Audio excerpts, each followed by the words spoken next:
جب موسیٰ جوانی کو پہنچے اور بھرپور جوان ہو گئے تو ہم نے ان کو حکمت اور علم عنایت کیا، اور ہم نیکوکاروں کو ایسا ہی بدلہ دیا کرتے ہیں۔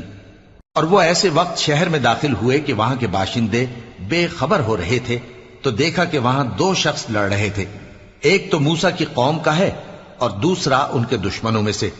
تو جو شخص ان کی قوم میں سے تھا اس نے دوسرے شخص کے مقابلے میں جو موسیٰ کے دشمنوں میں سے تھا مدد طلب کی، تو موسیٰ نے اس کو مکہ مارا اور اس کا کام تمام کر دیا۔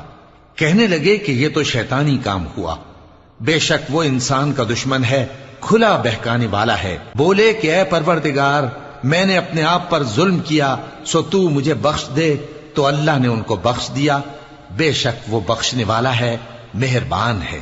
کہنے لگے کہ اے پروردگار، تو نے جو مجھ پر مہربانی فرمائی ہے تو میں بھی آئندہ کبھی گناہگاروں کا مددگار نہ بنوں گا۔ الغرض صبح کے وقت